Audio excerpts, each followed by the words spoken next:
Namo Phat. Good morning. Thanks for joining me for our daily practice check-in. Listen, listen, listen. This beautiful sound calls us back to our true home.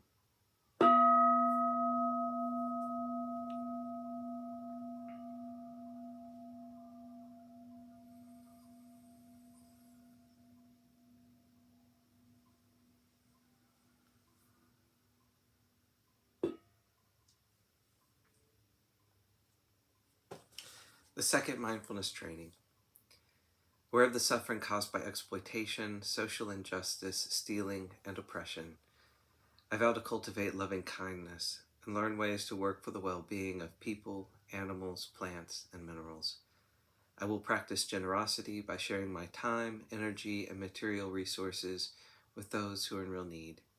I'm determined not to steal and not to possess anything that should belong to others. I will respect the property of others, but I will prevent others from profiting from human suffering or the suffering of other species on earth.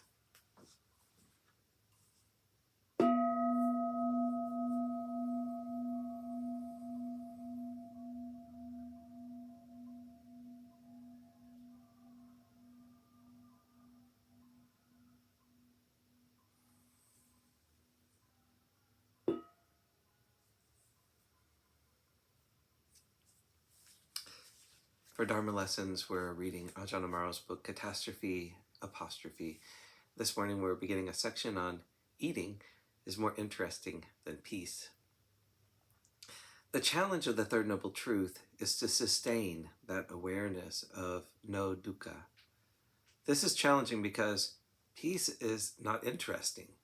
Silence is not interesting. Space is not interesting. It doesn't catch our attention because our senses are geared towards noticing what you can eat, what is going to eat you, and what you need to protect and provide for, or to compete with, and what is going to be valuable. The senses are for things that are going to be pleasant or painful.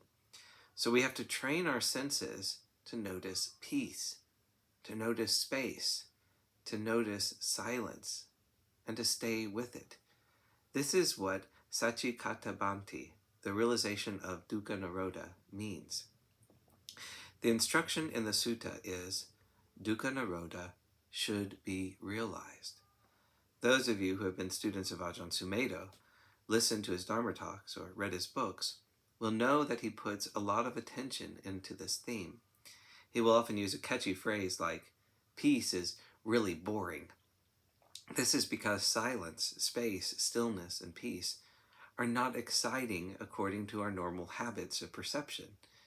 But when we let go of those habitual ways of perceiving and open the heart to silence, space, peacefulness, stillness, the ending of dukkha, that initial impression of being uninteresting or boring falls away.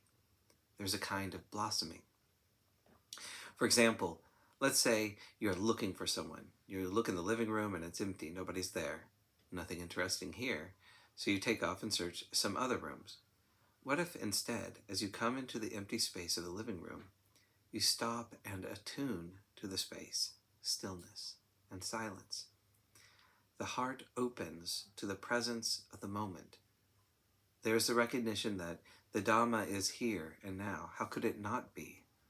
In that moment, if there is a real openness of heart, if there is a realization of the quality of stillness, silence, spaciousness, there is a profound richness and beauty in that absence.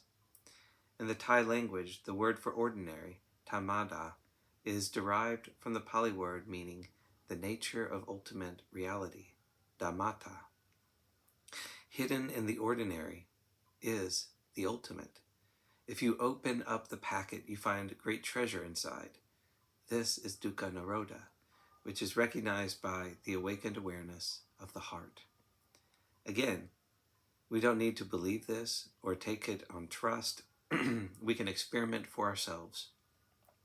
When there is a peaceful moment, everything is clear and simple, selfless, beautiful. How long can the attention stay with that spaciousness, simplicity, silence? How long is it before the mind seeks another thing to have an opinion about? Similarly, When we do bring attention to the quality of inner silence, spaciousness, simplicity, notice what happens. When the heart opens to peace and simplicity, when the heart goes from being a blank space that hasn't got any interesting thing in it, to the richness of the presence of Dhamma itself, notice that. Test it out. Then we can see for ourselves how it is.